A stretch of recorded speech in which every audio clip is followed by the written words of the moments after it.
Welcome, everybody, to another episode of Career Club Live. I'm Bob Goodwin, your host and the president of Career Club. Thank you so much for taking a few minutes out of your day to either watch us on YouTube or on your favorite podcast platform. Before we get started, I want to let folks know about a couple of free resources for you.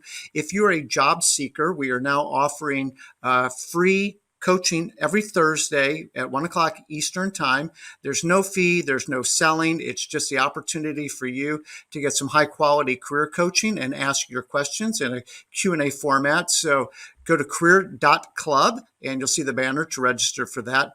If you are an HR professional, and in particular in talent acquisition, we are now offering free resources for you to incorporate into your rejection or disposition letters.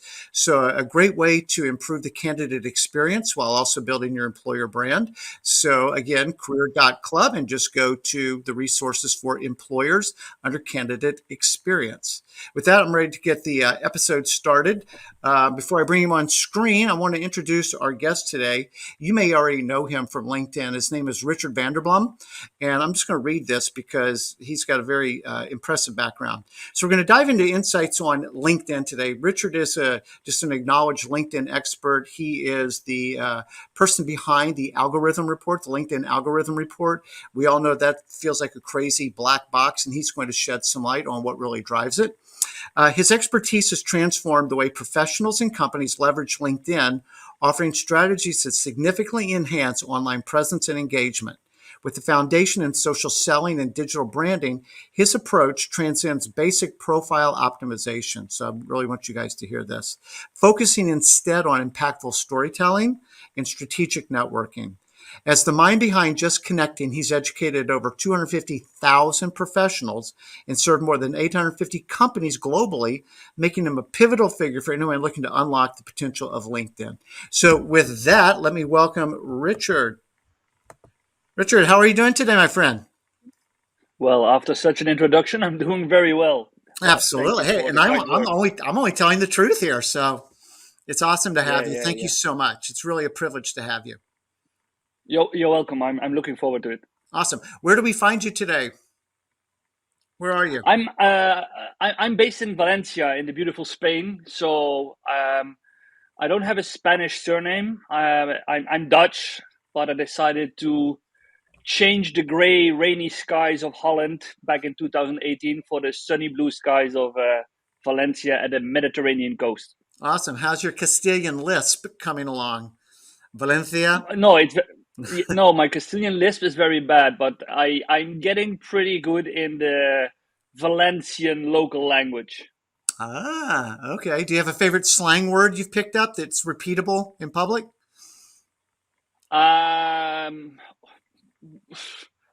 Me cacandeo, but that's not a very nice thing to say. That's if something goes wrong, then that's how people say like, Enough said. I get it. yeah, Very quick, do you mind just painting a little bit of a picture of your career, Richard, and kind of how you got here? I think that'd be helpful to kind of set the table for your background. of course, yeah, of course. So after when it came to the point in Holland, you're around 17, 16, 17, you need to choose which university you're going to follow. And I had no idea. Okay. So, and I had a few friends that I played football with them in the same team and they went to study economics. So basically that was where I was going. I'm going to study economics. And then the first year of my study economics, I know I'm not really a number guy. I don't like a lot of bookkeeping. So I went for commercial economics. Okay, so people always see me as a smooth talker. So I went, okay, let's go for sales. So I studied commercial economics. I started to work at Adecco, a well-known staffing company. I think they're globally active. I worked there for 6 years when I was actually actively headhunted by another staffing company, Randstad, also Yep. one of the biggest names in the world. Moved there for 2 years, and then I decided that I wanted to leave the staffing industry. And at that moment, I applied for a job with a Dutch training institute, and they didn't had a sales department yet. So they had about 200 trainers, but each trainer was themselves responsible for bringing in leads, and it wasn't working that way.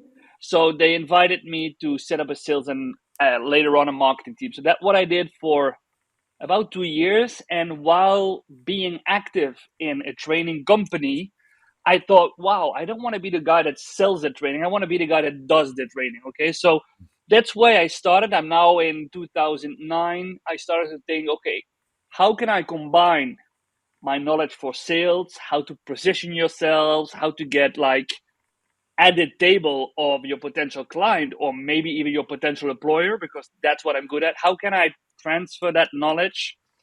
And then just at that moment, LinkedIn started to rise, at least in Holland, 2009, 2010.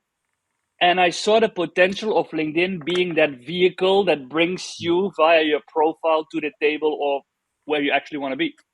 So I started December 2009 with my first LinkedIn training, and I was actually, when we registered our company, we were the third company in Europe that was 100% focused on LinkedIn. So that was already like end of 2009.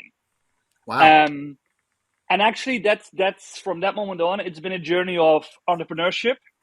It's been a journey with heavy bumps, going through some economical recessions. Yep. But it has also been a journey that has brought me to meet a lot of wonderful, amazing people. I mean, I traveled the world to be on stage talking about actually almost my hobby, my expertise. So ever since 2009, I have been active in delivering training, coaching, consultancy when it comes to LinkedIn. That's awesome. So that's what we're going to talk about today. I think so. You and I met via Sarah Johnston, who is a LinkedIn top voice here in Yep. the U.S. Yep. Like me, she works a lot with people in job transition.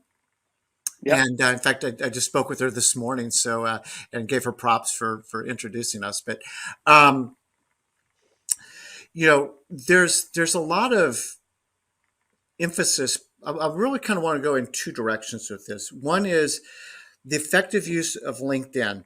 And again, just being very transparent with listeners, I engaged you to help me with my LinkedIn profile. I think I know a little bit about LinkedIn and I don't know everything. So I went to the guy that knows about it. Sarah introduced me via your algorithm, your annual algorithm report.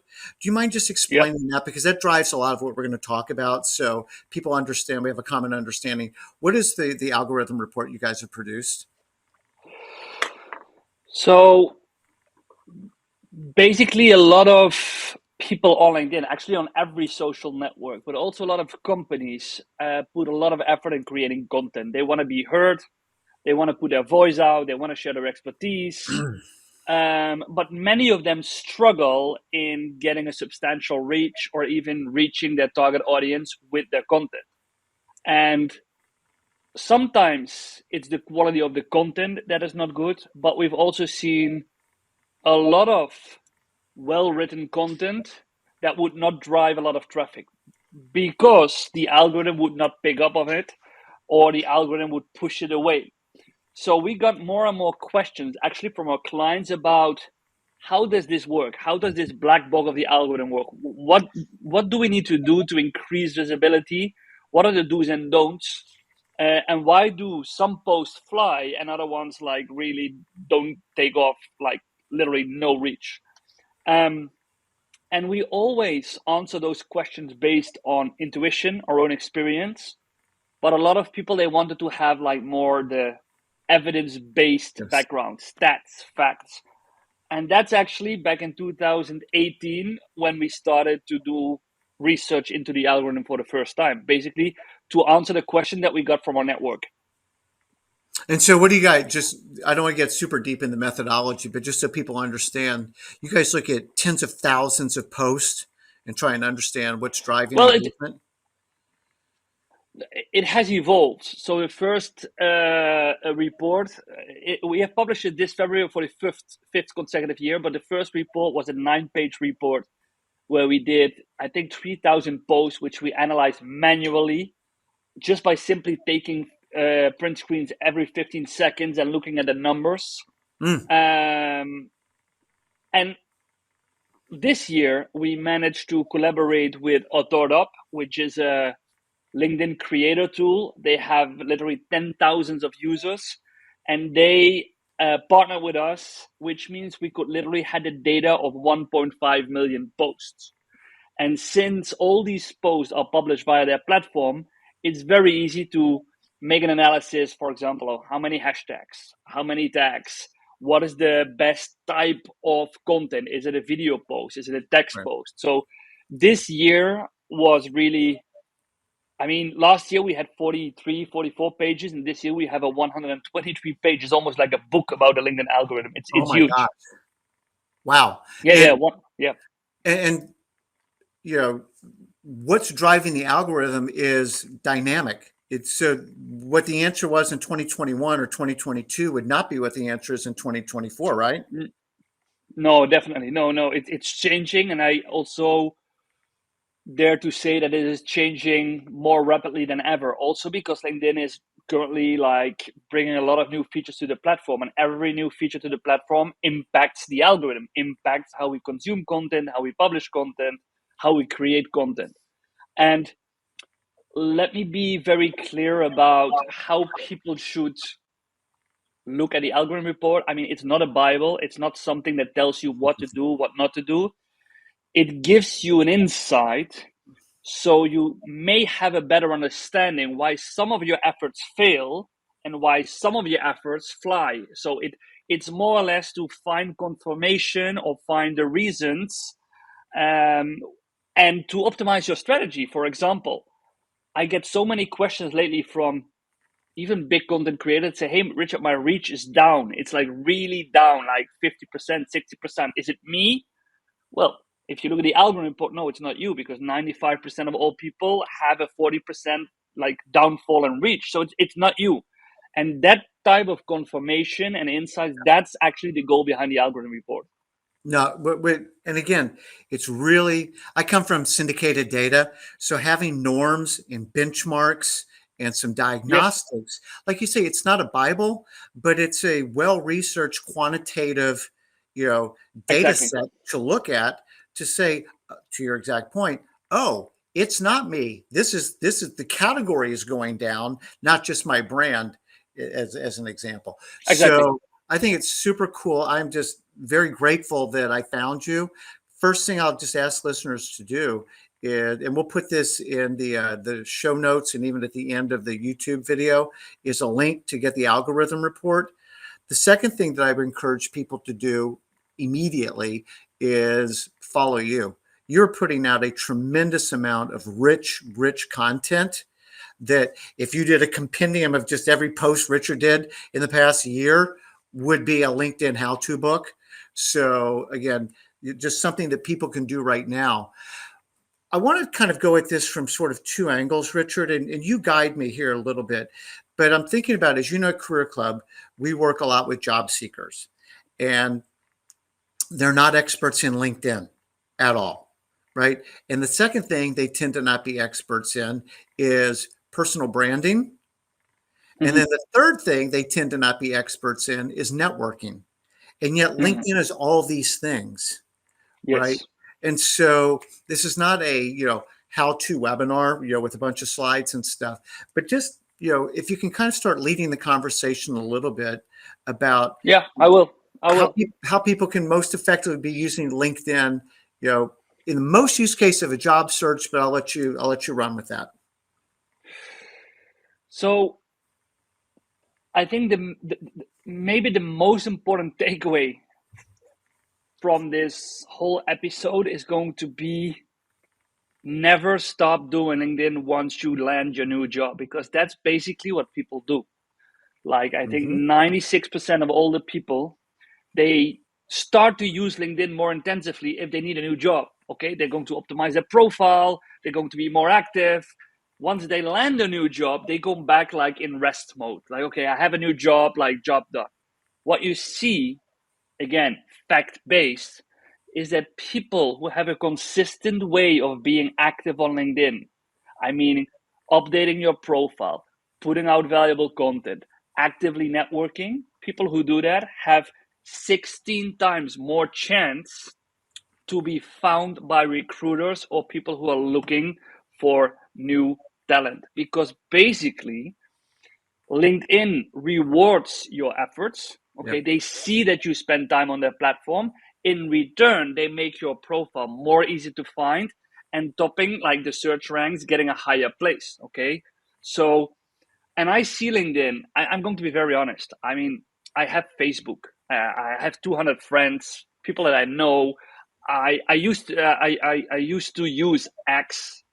I don't have Instagram. I don't have TikTok or whatever. I'm really LinkedIn guy. But for me, LinkedIn is not a social network. It's your digital identity in what I call the grown up world. Okay, B2B world, or at least, but it is. I mean, if you apply, probably people are going to Google you. Like resumes, people are going to Google you. What can we find on the internet? Okay, and the first link in 96% of all cases is LinkedIn. So to think, for example, that you can pimp your resume and you can make it all shiny and all like addressed to the vacancy, but your LinkedIn profile is like ghost town. It's a immediately turn off. It's like really like it's I sometimes use the metaphor for people that are on Tinder. Like you have this shiny, great pictures of yourself, and then you have your first date, and you are like unshaved. You don't look anything like the picture. But that's really what happens between resumes and LinkedIn profiles in a lot of cases. So be aware that your LinkedIn profile, it's out there 24/7. It needs to be updated. It needs to breed your expertise, your knowledge, and it needs to be active. That's the most important point. Okay. Um, and then I also think that I mean, we really live in a network society, and you mentioned that a lot of people are not good at networking, but I think that has to do because they think networking is like almost like rocket science. Okay, like I need to go to this arranged events, Right. I need to have this certain. It's not. I mean, I network when I go to my football club because I have the chit chats with my teammates. Say, okay, what are you working on? Which project? Ah, interesting. I know a guy that does with Blom. I network even when I'm on birthday parties. I network when I go out. I mean, every day there are so many opportunities. Even if you're online to pay your groceries, it's a network opportunity just by chatting to people. And I think that's something that people need to get across, that it's very easy to just start conversation also on LinkedIn. I'm going to marry two ideas at the risk of interrupting for half of a second. Yeah. Is the point that you made about people basically abandoning their LinkedIn profile once they've landed their new role? Guess what else they stop doing? Networking. And Yeah. it's Yeah. right. Well, I don't need you anymore because I got what I was looking for and I'm done. The other thing, like you said, like you're networking all the time. And I know for a lot of my less sales oriented friends out there, that sounds gross. Like, networking, because there's this misperception that networking is manipulative, like I'm trying to use you. And I wish we could just rebrand networking as relationship building, friend It building. is. That's all you're doing. Like if you're at your football club or you're at the birthday party or whatever, like you're just being a human being building relationships. Well, what are you working on? That's interesting. And hey, maybe I could help you. Richard, what are you working on? I'm working on this. Hey, I know somebody that might be. That's called a relationship. And to your Yep. point, they think that's just over scientific or it's just some other category of conversation when you're just sharing information and being genuinely curious about another person. Well, we all know, the basics of networking, of relationship building, is sometimes you are in a stage where you need to ask more than you can give. And sometimes you're in a stage where you have simply more to give. So if you just Right. landed your new job as, I don't know, a sales director, you have a lot to give. You can share your experience. Maybe you have some jobs that, um, and the more people you are willing to help with like very simple gestures, okay, like to give them a name, to give them a tip, to give them feedback on what they are doing. But the more people you are willing to help in a stage where you have more to give, once you need those people, when you have more to ask, they will return the favor. That's something that people really need to understand. So to go back on some things that you mentioned, you said like follow Richard because the guy is giving away a lot. And funny enough, I had a few months ago a company ask for like a proposal for trainings. So I made a proposal, and then the CEO came back to me and said, like, Richard, I have a look at your profile and your content. And he said, like, if I have my intern copying all your latest posts from the last year and like editing them and build them a structure, I have the same knowledge that you can give me in a training. And I said, well, yeah, basically yes, because I'm sharing 99%, but you're not paying me for my knowledge. You're paying me for a smooth implementation of this knowledge into your company. Okay, that's my service. So my service is something that I only can give to you, and it's not something that you can Google. And I think that's also something that people need to understand. Each professional has so much to give, the things you have learned, the expertise. And the more you give, the more eventually will come back to you. That's for me the basics of relationship building. Yep. And I call that sowing and reaping. And that's why it's not manipulative. When you sow into other people and you're giving, you're planting seeds. And the natural fruit that comes from being generous is you receive generosity in return. It's just the way that it works. That's a law of nature. And Yep, networking is just again, another manifestation of that. And I yep, just feel like people are missing out when they view it as more transactional. Well, then you're going to have transactional relationships because that's what you've sown, right? exactly, And exactly, exactly. so let's talk about you know, uh, John the job seeker.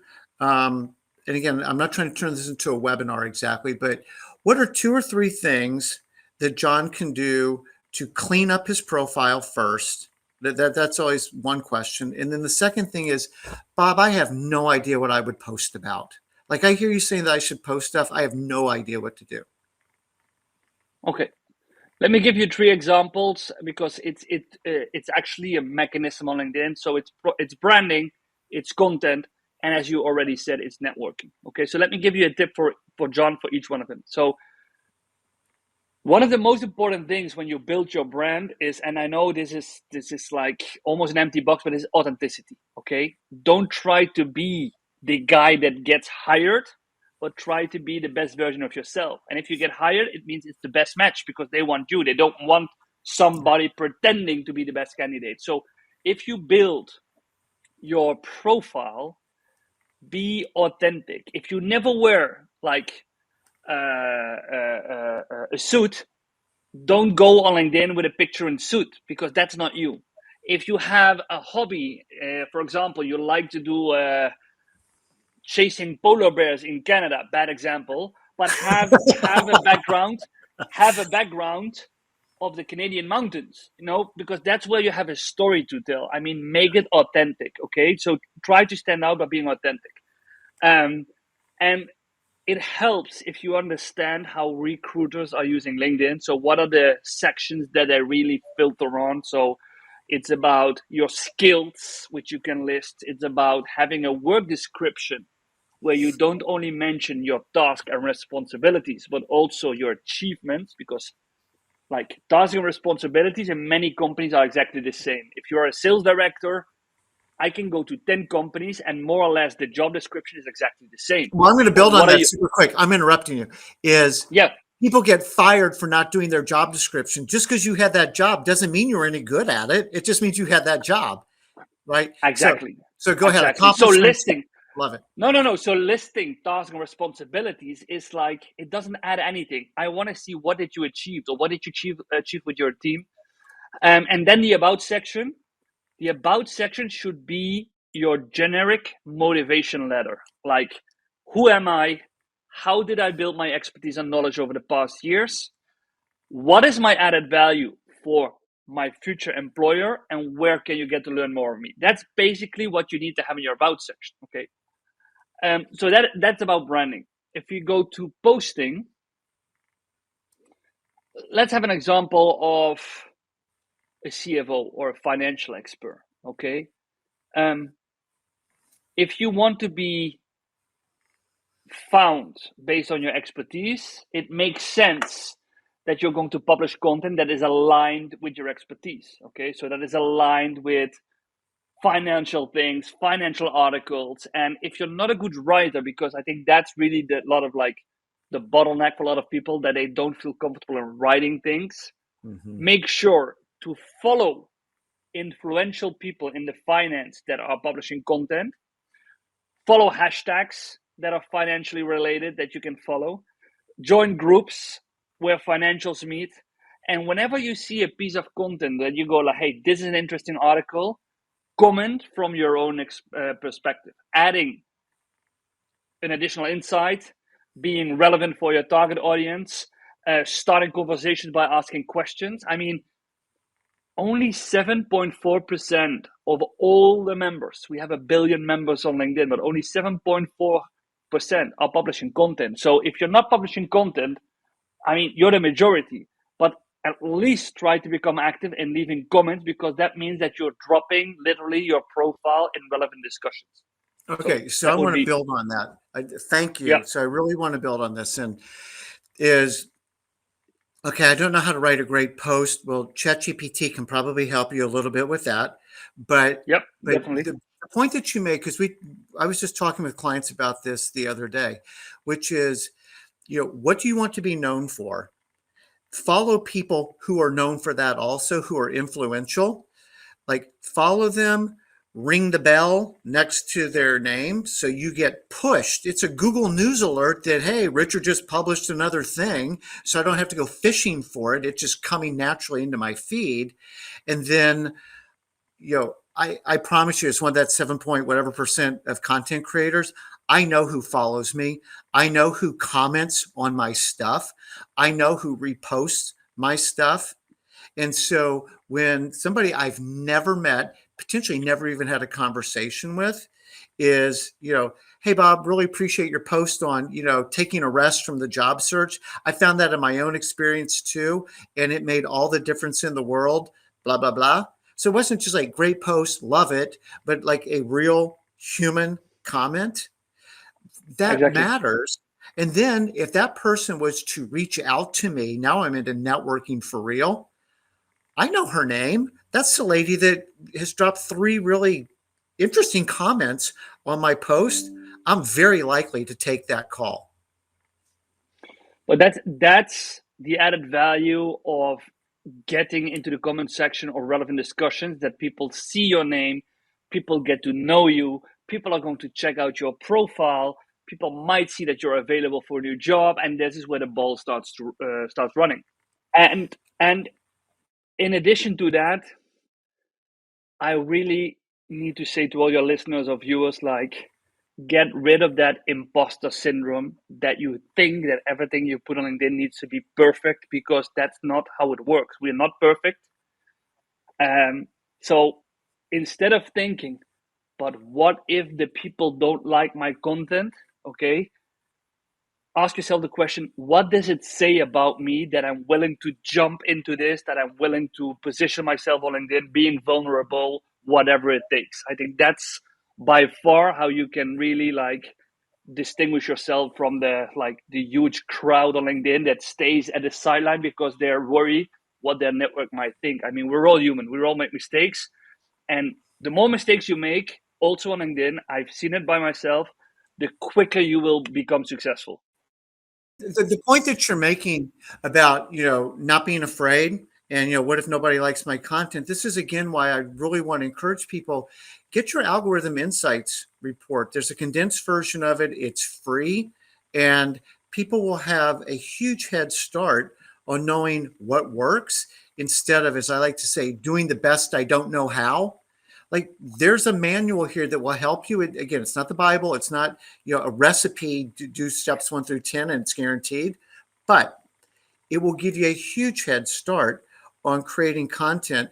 The other point, Richard, that I just so appreciate that you said, and again, this is really in the imposter syndrome element too, is authenticity.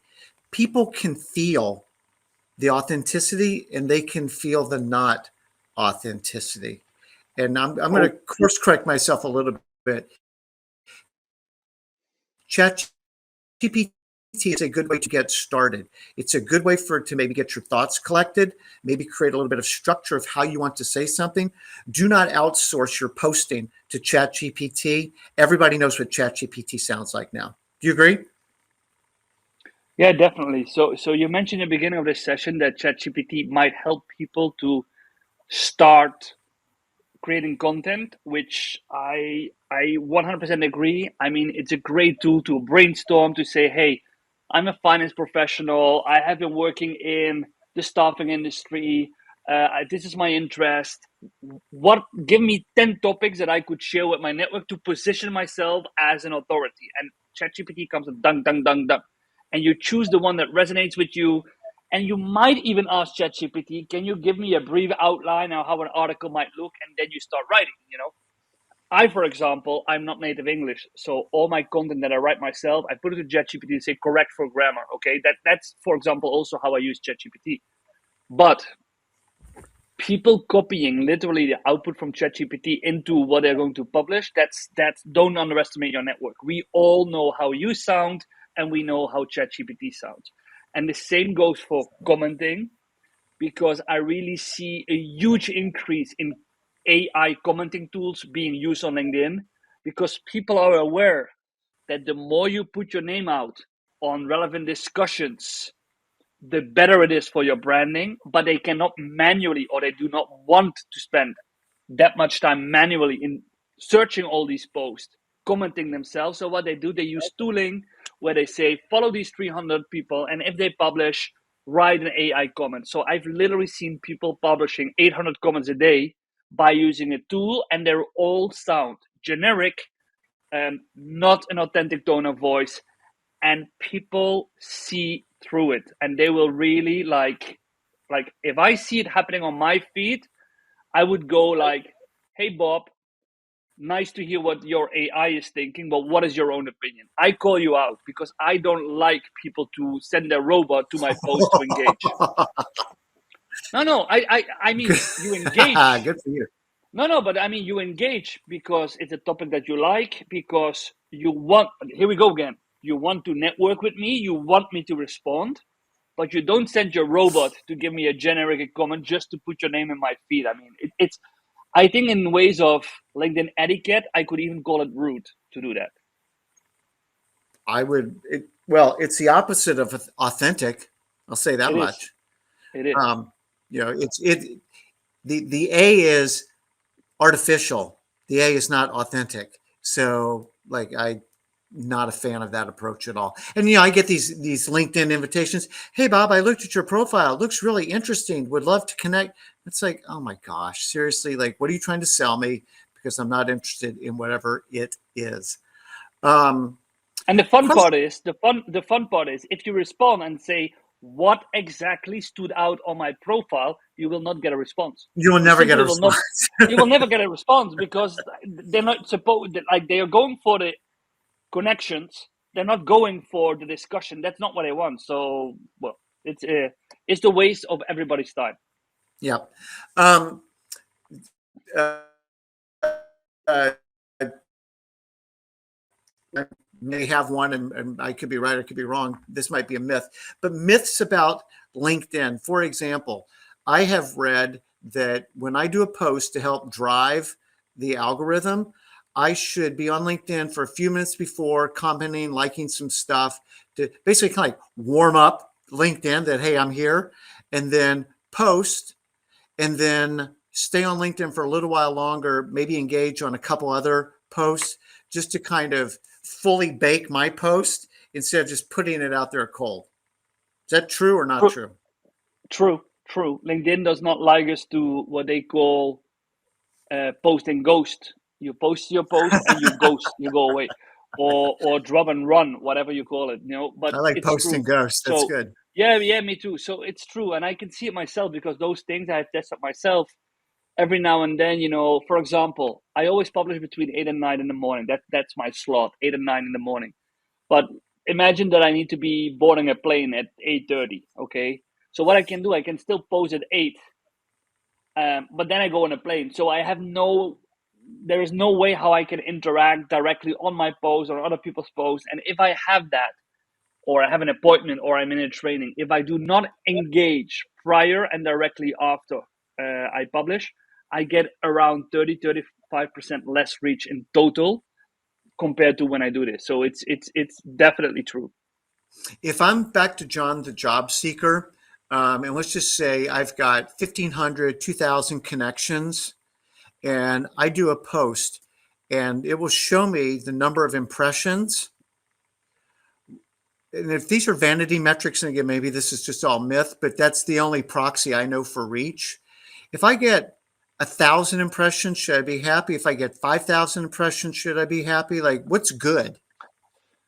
That's totally depending on the content. For example, if you still if you share a really personal story with people, if you share something from the heart that resonates, you can see a number of impressions that is the tenfold of your connection. So if you have 1,000 connections, you can get 10,000, 20,000 impressions because it resonates, and the more people engage, the more networks are open to your post. Okay, Yeah. so really like grows beyond the borders of your first and second connections. If you do a more in-depth niche post about your expertise, you can be very happy if you get 50% of reach of your connection. So if you have 1,000 connections, you get 500 views, job well done, because that's not the type of post that people are going to massively engage with. So it's not a post that is being boosted by the engagement. So it's really difficult Right. to answer if people say to me, what is a good percentage of reach? It's totally depending on the type of post, when you post it, how you post it, were you able to nurture it, what is the topic? All these elements influence that metric. Got it. And then, what did you teach me about hey, I only got 10 likes, but there's this whole silent majority and advocates, right?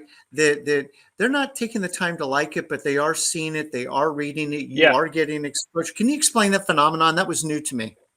yeah. So we call it the silent community. So there is a huge, it's more than 50% of all LinkedIn members who are, they they are active users, but they don't publish content themselves and they don't hit the like, comment, or repost button. But they are like, that's why we call them silent. They read your post, they click on the link to go to your article, they watch your video, they just will not engage because they don't like to put themselves in front of your eyes by showing their profile. So whenever people get frustrated or disappointed by the low reach of views or likes, and they want to stop posting on LinkedIn, okay, I always say don't stop. Be consistent for several months, because if you are sure that you're putting out the right insightful content, it will take you a few months until suddenly people start to send you invites that sound like this. Hey, Bob, I've been following your career advice now for 4 months. I really liked your recent post. Can we have a chat on how you can help me to land my dream job? And then suddenly, someone who has been silent for 4 months, he's not connected, you've never seen his name pop up underneath your post, is now convinced that he needs you. That's typical behavior of the silent community. They wait, they consume, you build trust, you become top of mind, until they are convinced that they need your services or your expertise, and then they reach out to you, often outside LinkedIn, like an email or a phone Mm. number that they found. Typical silent community. So you're not only writing for the people who actively engage, you're writing for over 50% that belongs to the silent community. So I want to just build on a point. This takes a while. There are no shortcuts, right? I mean, here's the silver bullet. Just do this and like you'll be a rock star on LinkedIn. It doesn't work that way. And anybody who's looking for a quick fix is going to be really disappointed. No, so I create a lot of content. The hook you will never find on any of my contents is do this, follow this method, and in 3 days from now you will have result X, I, Z. Because, like you said, I don't believe in shortcuts. I've been on LinkedIn since 2005. It really took me years to understand the platform, to use the platform in a successful way. Like and now sharing that knowledge. And it doesn't mean that it will take you years for everyone. But if somebody says to you, buy my book, buy my course, follow my method, and in 3 days from now you will land your dream job, you will get new clients, it's simply not true. Okay. I don't know what's going on with my camera, so let's go figure that out real quick.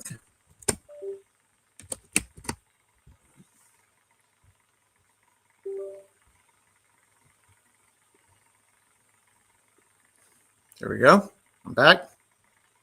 Cool. Yeah, another myth, maybe I'll ask two in one question because I think you'll get to them pretty quickly. One is I've read or heard that if I do a post and within an hour or whatever, I edit it, I found a typo, I want to say it differently, that kills the algorithm. And the other thing is on external links within my post. Okay. Also, First one. algorithm killer.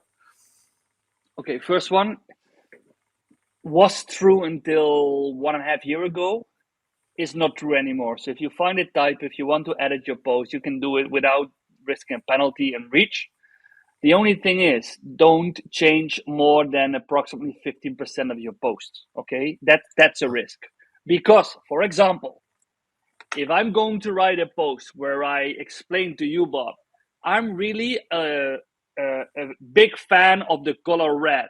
Red is my favorite color. Do you agree? And I get 100 likes and 80 people commenting, yes, I agree. And then I go back to my post. I added it. I said, I'm a really big lover of the color blue. The comments are still the same.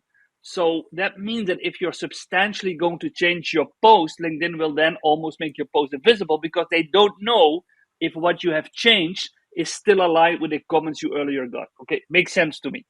Yep. The second one was about external links. Yes. Yes, external link posts perform less. And there are two main reasons. One confirmed by LinkedIn, the other one never confirmed, and they will never confirm it. So the official reason, also the reason that LinkedIn tells us, and it's true, is that people on LinkedIn, they don't have a high intent to leave the platform.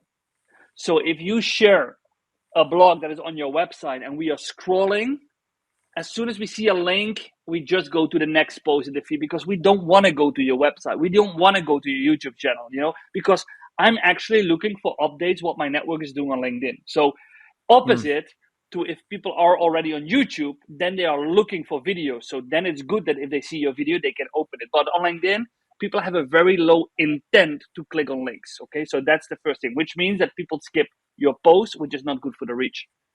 The second reason, not confirmed by LinkedIn, but stated with almost every independent research I know, including ours, is that it's not in the interest of LinkedIn if you drive away people from their platform. If you say, hey, I've written this really cool post, check out my website, everybody who clicks leaves the platform. That's not in the interest of LinkedIn because that means that they cannot show us any more ads or advertisement or whatever they want to show us, okay?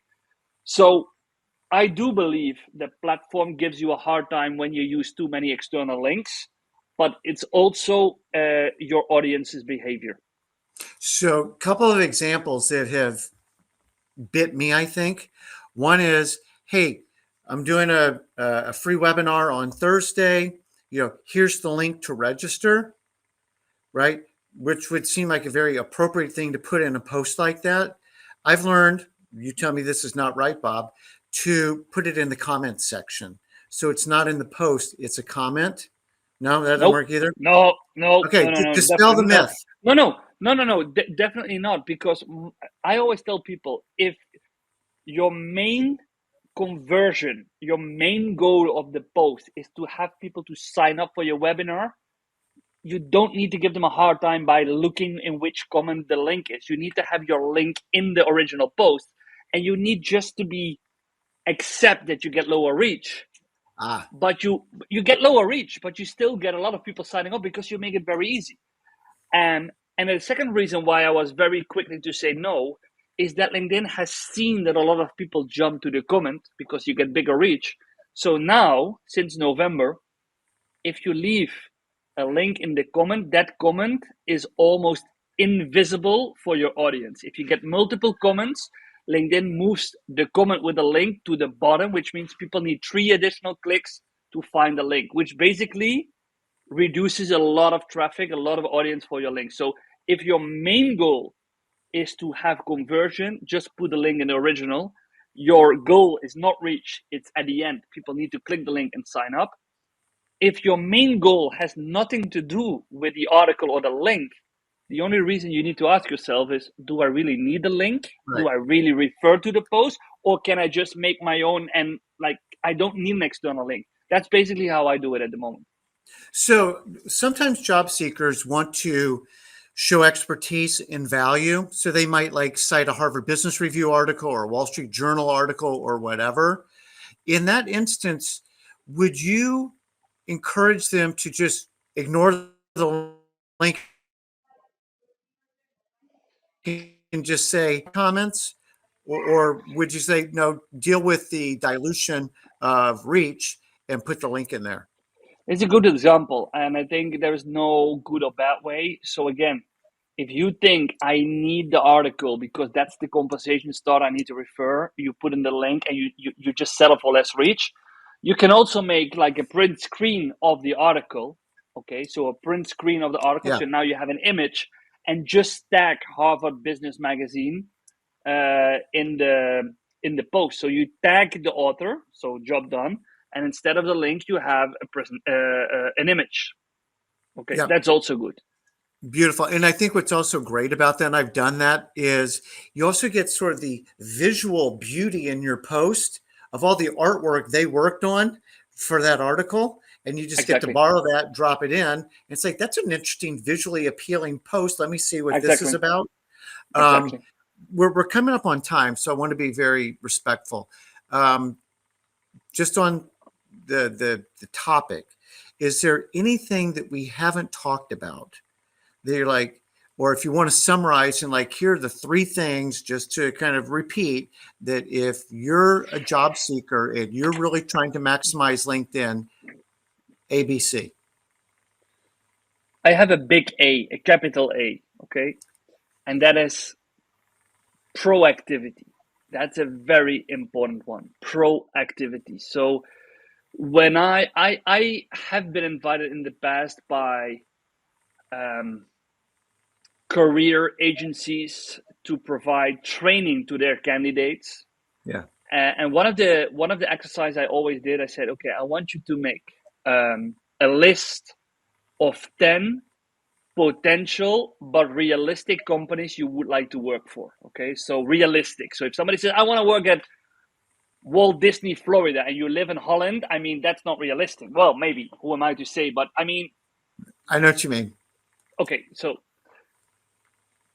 then you go with that list to LinkedIn.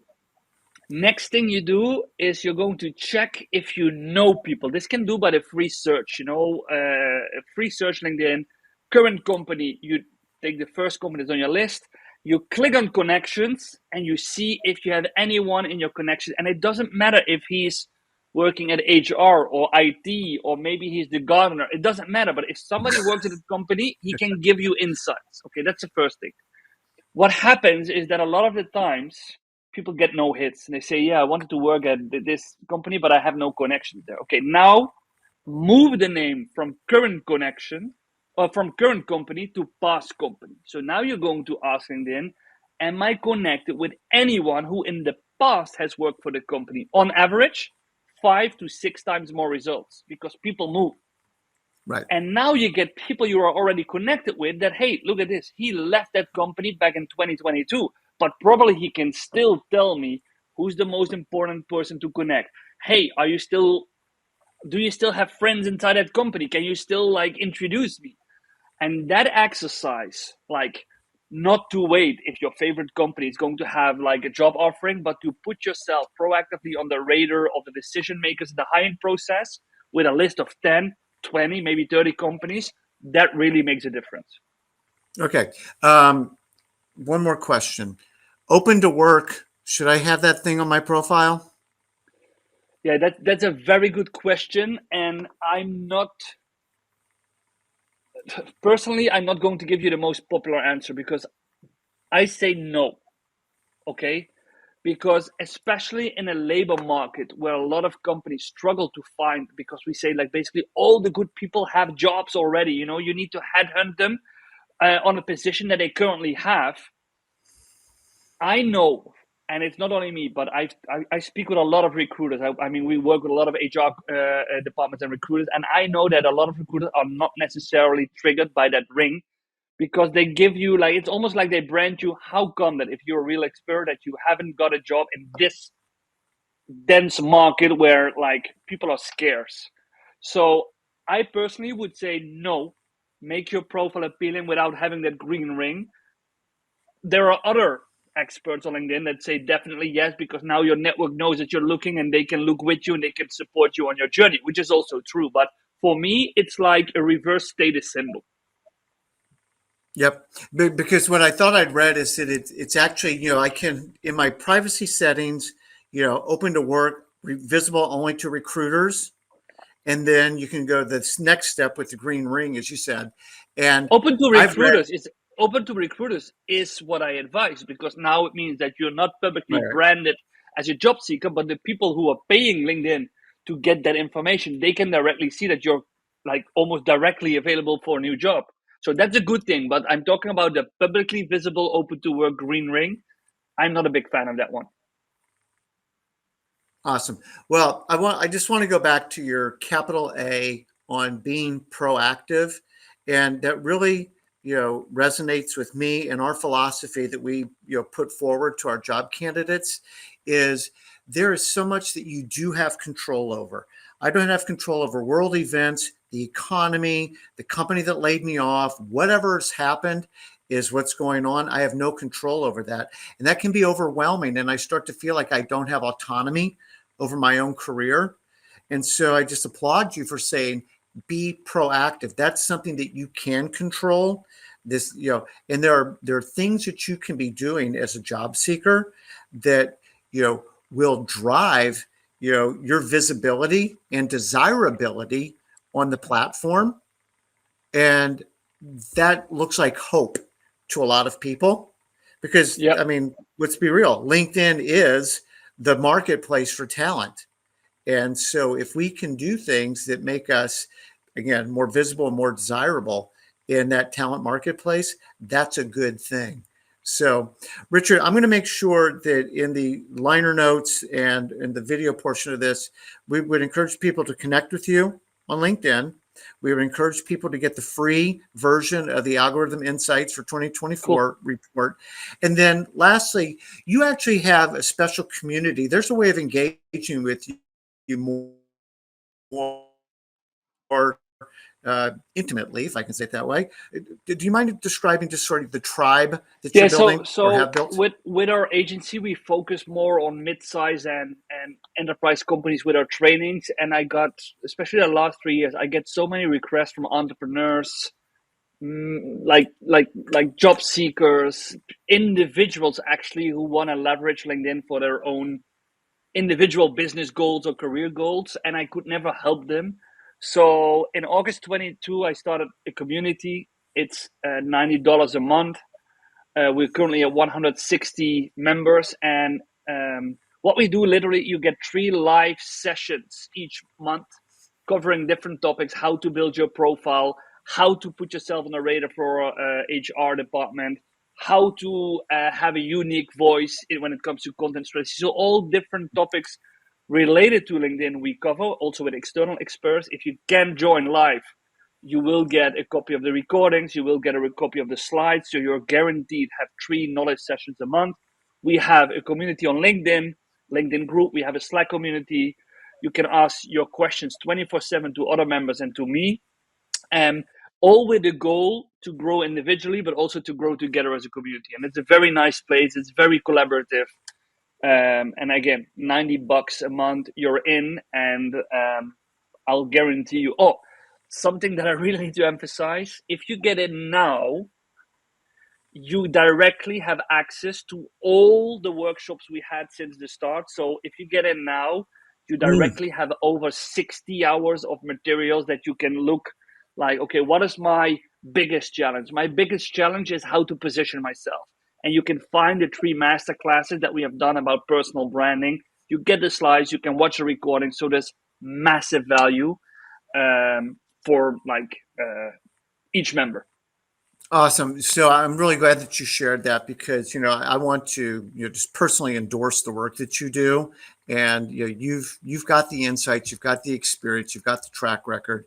And again, LinkedIn is so important, as you say, kind of as the digital representation of your professional self, your Yes. adult self. Um, and ignorance isn't an excuse. You can know what to do better. It's just a matter of accessing the right resources. So, Richard, amazing. Thank you so much for spending a few minutes. I really do appreciate it. You're For welcome. people that watched, listen, thank you so much. At the risk of stating the obvious, ratings and reviews do help. And lastly, again, if you're a job seeker, please go get some free resources from us at career.club. If you are an HR person, we would love to help you with your candidate experience as well.